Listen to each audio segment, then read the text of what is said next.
In other news this hour, the Joburg Roads Agency, that's JRA, and the Gauteng Roads Department are parting ways. They are ending their partnership for traffic signal maintenance and repair.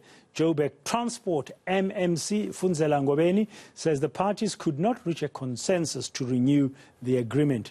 According to Gauteng Public Transport and Roads Infrastructure MEC, Mr. Jacob Mamabulo, that's because the JRA's tax affairs are not in order. Under the agreement between the two parties, the agency would have maintained and repaired 231 signalized intersections along provincial roads in the city. Well, let's discuss this and get the latest now with MMC Funzela Ngobeni, who's joining us now via Zoom. Mr. Ngobeni, good afternoon. Thank you very much. In a very simple way, what's the problem here? What has really happened? Mr. Mamabulo, from what I've just said, says JRA has got issues with tax affairs, and now JRA and the Gauteng Roads Department are parting ways. You, as the City Council, what do you understand? What is the problem here? Well, thank you very much, Braden, and good afternoon to the viewers.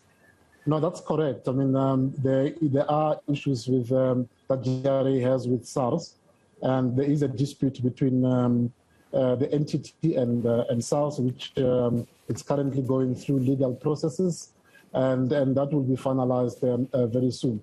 But to put it in context, Braden, the SLA that the city and the province have expired in August 2020. Since August 2020, for almost a full year, JRA has continued maintaining and repairing traffic lights that belongs to the province. Throughout that time, the province has not been paying JRA for this service. We have obviously invoiced them. It's an amount of close to about 21 million rand, and we hope that the province will pay us. But in the meantime, Braden, we had to find a solution to the matter, and I think myself and MEC Mamabulo have amicably agreed that going forward, they will then start maintaining and repairing their own traffic lights. They have informed us that they have already appointed contractors as early as last year, November. So they are ready to start maintaining those 231 traffic lights that are on provincial roads. So I think this agreement is actually positive in my view, in a way that it ends the impasse between the entity and the province. It gives now the province go ahead to start repairing and maintaining those traffic lights. And from our side, although we regret that we couldn't continue with the SLA with them, we actually welcome the fact that the residents of the city of Joburg will know now that there is an entity, or at least a sphere of government, that will be fully responsible for these traffic lights that are on provincial roads. And we welcome that. We want to move on now. We have about 2,252 other traffic lights that are on municipal roads that we will continue to maintain, repair, and ensure that they function at all times. Give me an example, give our viewers an example of a provincial road with one of those 231 signalized intersections or traffic lights, just so one can get a sense of what are you talking about. Yeah. Are those the roads that will be an R101 or stuff like that, or is it like an R55, or are those kind of roads you're talking about? Yes, that's true, but then those are the R1s, that R101 that you know. These roads, I mean, are big roads with big intersections. You look at William Nicol in Fourways. You look at Malibongwe Drive in Randburg. You look at Hans Stradom. You look at William Nicol in Stanton. You look at Cedar Road. These are big roads. In Woodmead, you look at Northumberland, Vetkoppen, on Deckers. You look at Golden Highway that goes from Joburg through El Dorado Park, driving up until to Orange Farm. Those are roads that will now, the traffic lights on those roads will now be maintained and repaired by the provincial government. But then it's very, very important that our motorists need to also be educated on this road, like you just mentioned, and we will communicate on our social media. The province will also communicate on their site. They will issue a notice on where people must lodge queries, and for the rest of the traffic lights, the JRA will continue to maintain them, and our residents must continue lodging queries with us. But for these particular ones, going forward, they will be maintained by the provincial government. Yeah, so the likes of William Nicol Drive, the likes of, as you said, Northumberland, Wetkoppen, Beyers Nodier, Malibongwe Drive, where there's these big R's as they get out of the city, those long, big roads, they are no longer the responsibility of JRA when it comes to traffic lights. You're going to concern with yourself, if I may use that expression, and correct me if I'm wrong, inner city and immediate surrounds. That's what you're going to be busy with, those 3,000 odd traffic lights. That's absolutely correct, Braden. Those will be the 2,252 traffic lights that will now JRA will be concerned about on ensuring that they function at all times.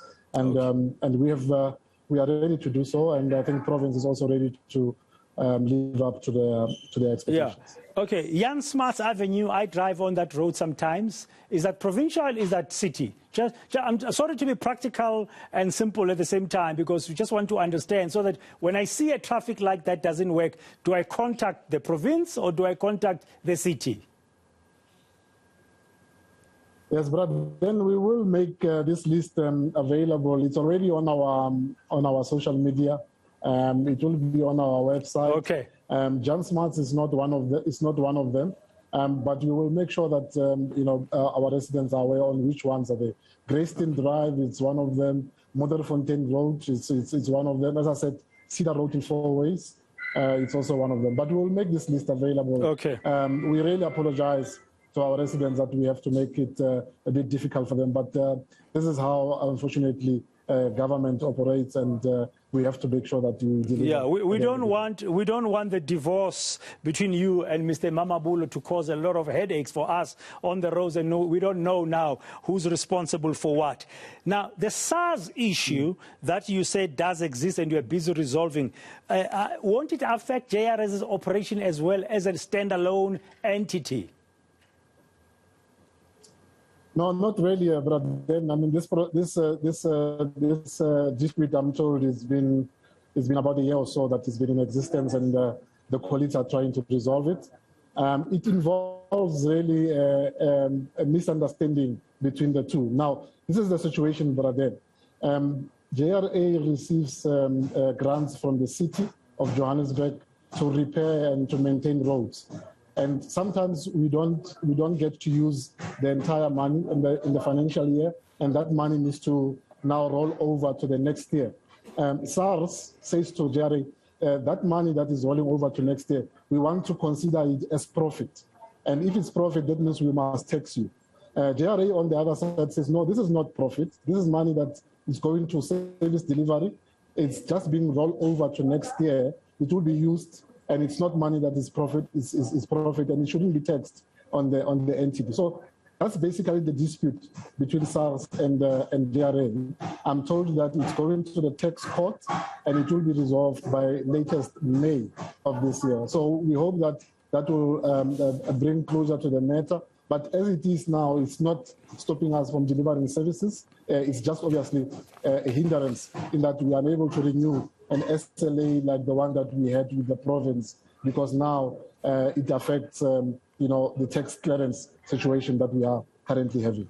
Okay, Mr. Ngobeni, as we conclude on another matter, but it's related to traffic lights, it's part of your portfolio as MMC for transport in Johannesburg. JRA, are you guys considering more innovation in terms of managing the robots or the traffic lights in the intersections? Because when there's load shedding, it's a headache driving around. You get gridlock, you get delays, and you get people who don't even know how to respect a four-way stop. Because we're supposed to treat an intersection like that. So, and we don't have enough JMPD guys helping to conduct traffic. And then you've got all sorts of people standing by pretending to be traffic officials and helping us. And sometimes we welcome it as motorists. But are you guys thinking of new innovative ways where you could leverage new technologies that exist so you don't rely entirely on the city powers grid to fire up the red, amber and green lights? You know, but then, yeah, absolutely. I mean, technology is very key to the department, and I think including remote surveying of our traffic lights, including using solar power to power some of our traffic lights. All those initiatives are being explored, and some of them are already being implemented by the department. One of the big challenges we have, Braden, is the issue of vandalism of these particular traffic lights. I think that is one issue that really keeps me awake at night, because there's three things that affect a traffic light. One of it's the pull overs. This is when drivers knock down our traffic lights. And then there's power issues, which is when load shedding affects our traffic lights, or maybe if there's a cable that has been affected by water, maybe. But the third main reason is the vandalism of our infrastructure. That's the biggest one. And we are trying to find a way of dealing with this. We are trying to work with JMPD. We want to bring in the South African Police Services and the crime intelligence, because the issue here is that our scrap metals industries, or sectors, which are not regulated, are actually making this infrastructure a demand. And therefore, we see a lot of people now resorting to vandalizing, taking our infrastructure and going to sell it in the scrap metals shop. So we're trying to work with all law enforcement agencies and other entities like City Power and Joburg Water, because they are also affected by this vandalism. And we're going to see that we put budget behind this initiative. The Public Safety Department is going to put a request to the city that we need to make sure that the infrastructure protection unit that is now under the public safety is revived and is empowered to be able to deal with some of this. But really, when we go back to technology, we are exploring all measures that are around to make sure that we are able to move with the time. And this is done on a daily basis. Okay, Mr. Funzela Ngobeni, Joburg Transport MMC, thank you very much for your time.